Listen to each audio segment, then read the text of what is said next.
Now that Matt Gaetz has withdrawn his name from consideration for Attorney General because, in part, well, I mean, he's completely unqualified. Like, he can't even, I think, there were many years leading up to this where he couldn't practice in Florida because he just hasn't paid his dues. He hasn't been a practicing lawyer basically his entire adult life. And but it was really the sexual misconduct allegation and the reports that were coming out about him allegedly sleeping with an underage girl. Now, as is the theme with these cabinet picks, Trump 2.0, the rape crew, alleged rape crew, putting that in front of everything these days. You know, the Pete Hegseth is next up for Secretary of Defense. This is a guy who is a former Fox and Friends weekend host.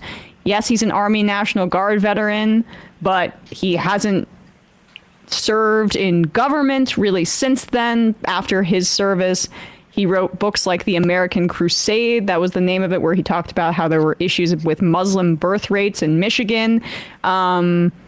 He has argued against women serving in combat roles in the military. He has tattoos all over his body that have links to white nationalists and white supremacist groups, crusaders, that kind of thing. So much so that one of the people that served with him flagged him to the FBI. So there's like a lot there with this freak Hegseth, but the sexual assault allegation, again, is in theme with the rest of the people that Trump is nominating. So here is Hegseth being asked about this just around an hour ago by CNN. Take absolutely nothing for granted, and we welcome the opportunity to talk to any senator that wants to talk to us. Did you sexually assault a woman in Monterey, California? I have, as far as the media is concerned, I'll keep this very simple. The matter was fully investigated, and I was completely cleared, and that's where I'm going to leave it. Thank you very much. So was that the case? Was that matter fully investigated? Let's pull up the New York Times' recounting of this particular report. There was a police report that was filed in this allegation, and these are the details of this allegation. Obviously, warning, there are some graphic pieces in this.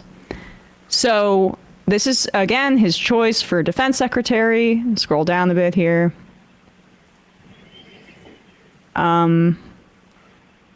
So a police report released Wednesday night provided graphic details about a sexual assault accusation against Pete Hegseth, President-elect Donald J. Trump's pick for defense secretary. The report also documents Mr. Hegseth's vehement denials that he coerced the complainant into a sexual encounter in Monterey, California, at a political conference 7 years ago. Mr. Hegseth was never charged with a crime. According to the report, the woman, whose name was withheld, told the police that she ended up in Mr. Hegseth's hotel room after he spoke at the conference in October 2017, hosted by the California Federation of Republican Women at the Hyatt Regency Monterey Hotel and Spa. The woman, referred to throughout the report as Jane Doe, said Mr. Hegseth took her phone, blocked his hotel room door when she tried to leave, and sexually assaulted her, ejaculating on her stomach.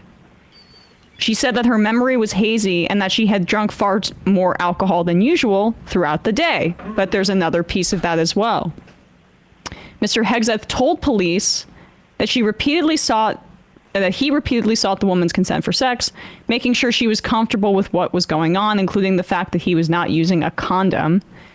Video footage at the hotel earlier that evening showed them at one point leaving a hotel bar with their arms locked together. The report said Mr. Hegseth said that he believed the woman led him to his room and that he had no plans to have sex with her, the report said. He might have thought that was someone else, but not Jane Doe. Okay, but this is the part, if we could scroll down to this piece, which is Sam's talked about, but keep going. It's not gotten a ton of attention. Go up. Oh, wait, here it is. The woman claimed she was introduced to Mr. Hegseth at the end of the conference. She told the police she had observed him acting inappropriately, including rubbing women's legs. In a text message, she told someone whose name was redacted that Mr. Hegseth was giving off a creeper vibe, the report said. She said she went with a group of women to the Knuckles sports bar attached to the hotel, and that's when things got fuzzy. Mr. Hegseth was also at that bar. And she said that she had told him she did not like how he had treated women at the conference. The woman told police that she did not remember how many alcoholic drinks she had there, but recalled the bartender handing her a drink. She later told the hospital nurse she believed that something may have been slipped in her drink because her memory of the night's events was so hazy. So, and then there's other discussions about how other women say that Mr. Hegseth was hitting on them a lot, even when they were not interested. So that's that. Creeper is an interesting term because that's like language from pre Me Too to sort of describe this stuff. 2017, it would match up quite well. Right, like when I was in college, that's what people were describing men as that had, handsy issues or worse, like date rape sort of stuff, like massive creeper sort of thing. It's interesting. And do you have that Judd Legum thing that we can pull up? Yeah. This is also, Matt was talking about this earlier. I hadn't seen this until today. That apparently, when he was a student at Princeton, Hegseth wrote in a right-wing paper. The Princeton Tory. Jesus. I wonder if that still exists. If anyone at Princeton wants to help us flame a modern, if that still exists, like we should go at these kids. But anyway, Princeton Tory wrote in a newspaper in September 2002 edition of the publication flagged for popular information. Oh, sorry. Flagged for popular information by Will Davis of ARC Initiatives. Hegseth published a column that claimed having intercourse with an unconscious woman was not rape. The columnist claimed that rape required both failure to consent and duress, and women who are passed out cannot experience duress. A bemusing yet this is Hegseth speaking. A bemusing yet mandatory program revolved entirely around whether an instance of sexual intercourse constituted rape. The actual instance portrayed in the skit was not, in fact, a clear case of rape, at least not in my home state. In short, though intercourse was not consented to, there was no duress because the girl drank herself into unconsciousness. Both criteria must be satisfied for rape. Unfortunately, the panelists never cited the legal definition of rape. So he put that in the Princeton Tory. And that combined with the story you just told us, Emma, where she seemed a bit confused, I am worried that Pete Hegseth is a date rapist. And the way that I'll just want one quick point. The way that Judd Legum or the whoever wrote this popular info piece, they do great work. The next bullet point there about how it could be a target for blackmail, being him it goes both ways, right? Where Trump can use this, and this is part of, I think, why he's appointing the rape cabinet as leverage over these folks. But also, it's also to send a message. But it's also for foreign governments. like I mean, that is a big part, I think, of the underreported stuff about Jeffrey Epstein. His role in providing blackmail for either the United States government potentially or the Israeli government, given his connections through Maxwell. Sorry, Brandon. No, I mean, I also think those things are very true. Like, it does make him a very likely target for blackmail and other types of honeypots and things that things that foreign governments might be interested in doing to get American secrets. But I also think, like Matt said, Trump is just also this kind of guy. Like, Trump is also a creeper who walks around putting his hands on women's thighs. Trump is also a rapist. Trump is also a serial philanderer. So I think that he hears that about people and it reminds him of himself. And so he hires them to be within his cabinet. The consequences of that are myriad, but it does seem as though it's a little bit both end. Yeah. I think that's fair to say. Princeton Tory does look still active, still retweeting National Review, and probably still hosting date rapists. I would, just based on the pattern here, I would think they would want to probably speak up about what's going on and what has been published in their papers before. But maybe they just want to keep quote tweeting Ross Douthat instead.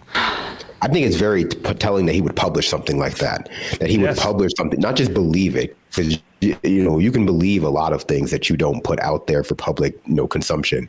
That he published it and thought it was a good argument makes me in my head go is that how he justifies his behavior to himself?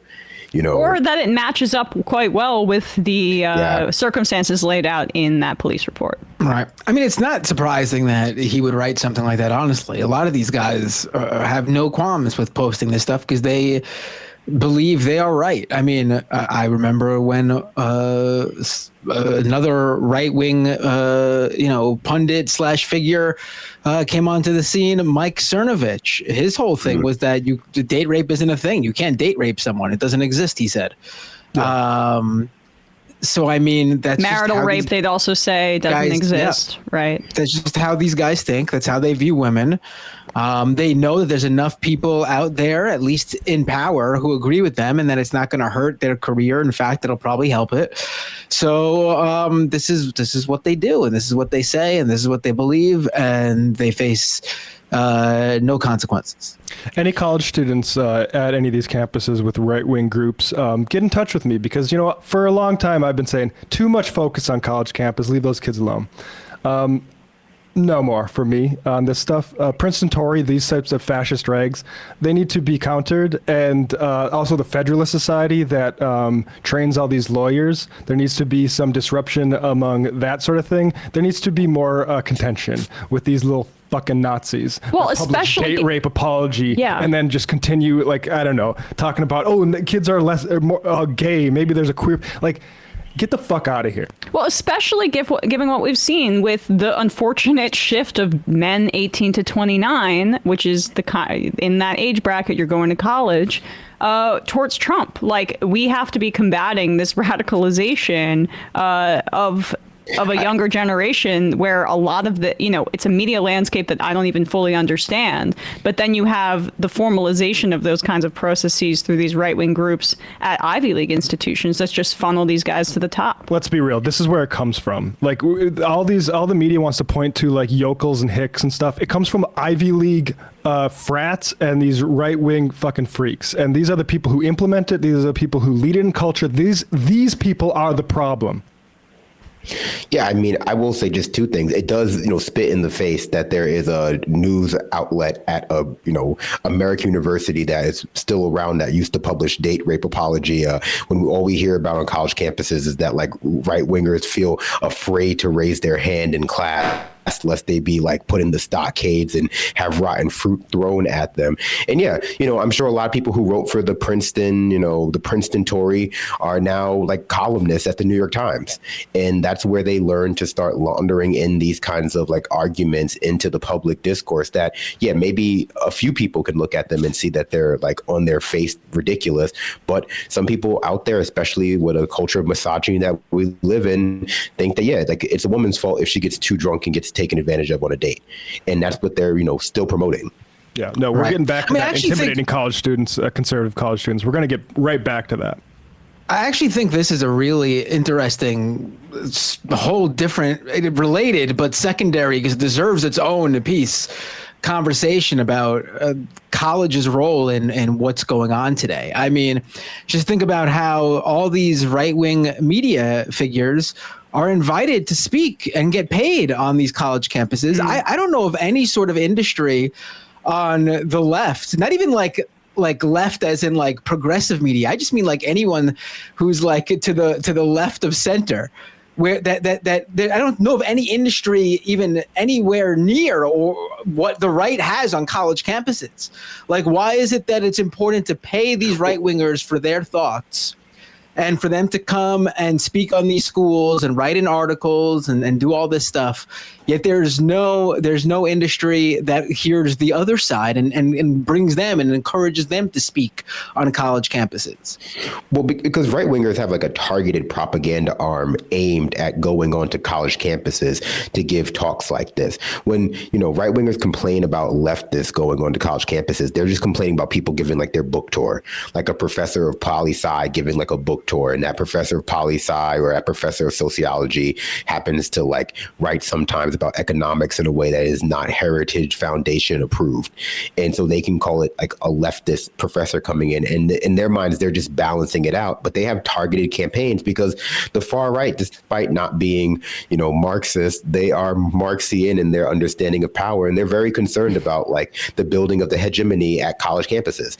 They understand that college campuses are going to be some of the first places that students come into contact with people outside of their own very specific socioeconomic bubble. And if they're not on those college campuses providing propaganda directly into those students' minds, they might start liking Black people. They might start like not thinking being gay is weird. They might start like respecting women. And so they have to go out of their way to prevent that from happening. And so it's just not something that the left does as much as the right does. The right has many organizations that are just geared towards miseducating the youth. Look at PragerU. Like 100%. That's just all they do. This is just like, Schoolhouse Rock, but fascist. Right. And you won't be social conservative fiscal liberal writes in, you won't be shocked to hear that Ted Cruz wrote for the Princeton Tory. So as did Wendy Kopp, founder of Teach for America. So yes. It's a problem. And more scrutiny. So if you want to be an informant, Niall Ferguson hooked up with Susan Rice's kid, if memory serves, to inform about students at Hoover. That was privately, which is, horrible. You shouldn't do that if you're a trusted person at an institution. I'm not at an institution. So if you want to inform about fascists organizing and publishing on your campus, and you have people, anyone doing anything remotely similar to what Hegseth was doing back then, we can get some attention on it. I vote my Ballagles daily, so I liked Emma's style of interrupting on Morgan's show, serves to interrupt nonsense and advance a substantive viewpoint. It beats telling protesters, and I think you got cut off, but I appreciate it. Incidentally says, I thought college turns people into liberal Marxists. Between the 1 and the 5, dudes are literally saying your body, my choice, young kids in schools. I've seen that too. It's extremely distressing. Barb, MR fan, I would not want to be a woman working in the Trump White House now. Yup. Yep. Well, I mean, let's be honest too. Like a lot of the women in Trump's orbit, play a role in this stuff. Like they're not innocent. Not all. But even of if you're them, a White House like staffer, or you're somebody working as grounds crew, in potentially Pete Hegseth's orbit, right? Like that kind of guy. Or well, to be fair, I mean, look, we saw what happened at Fox News. Like when when you work at the rape factory in like a administrative position, they might still actually take advantage of you too, which is a lot of times like that schism that at least the Democrats think that they can capitalize on in like election season. This idea that white women and white men have a difference of opinion about the way the white patriarchy should function. Like a lot of them, the white women believe it should be the kind of 1950s trad wife household where, men work and they come home and they provide a loving, caring household for their women. And a lot of modern right-wing misogynists just want to take advantage and abuse women. And so there is that schism there. It doesn't make them liberals, but I think that, oftentimes people forget that a lot of times women in these positions get violated no matter how high up they are because they think they're special and it turns out that they aren't. Right. I mean, that's internalized misogyny that then gets, for some of these select cases, gets challenged by them being victims. And then Megyn Kelly is one of them, and she learned absolutely nothing from that. So it's also just when you're victimized by something, and, Israel's a great test case for this. Doesn't necessarily mean that you're going to learn from that victimization in any real way. Yeah, because sometimes it's just a matter of who you think is an acceptable person to victimize. And and when it comes to people who are of marginalized identity in the Republican Party, it's usually, anyone but people like me. Ben Shapiro doesn't think that Republicans in the far right should be anti-Semitic, for example. Right. Gay Gajisin, I would, I appreciate this nice stuff about peers. Joanna in Massachusetts, when you talk about underage people, it's not having sex or sleeping with, it's sexual assault and rape. I understand. I'm sorry if we weren't more specific with our language in that way. Sour Diesel, which Batman villains do you associate with each member of Trump's cabinet? Oh, gosh. That's a good question. I mean, Gates's face kind of looks like the cartoon Joker, right? Yeah. Because it's so pulled so tight. Tom Homan has a little bit of a penguin vibe. Because he's a little bit of a rotund older man. Yeah. With a strange but the voice. one who looks the most like the penguin, and I'm thinking Danny DeVito penguin, is Rudy Giuliani, and that's who I... That's true. He's definitely penguin-esque. Yeah. Especially the melting hair thing. Yeah. Oswald Cobblepot. Bobby Western says it's externalized misogyny for a lot of these women in Trump's orbit and stuff in cabinet. Yes, true. Senate Twink, I was at Stanford at that time, and it was really gross how the Hoover faculty targeted students personally.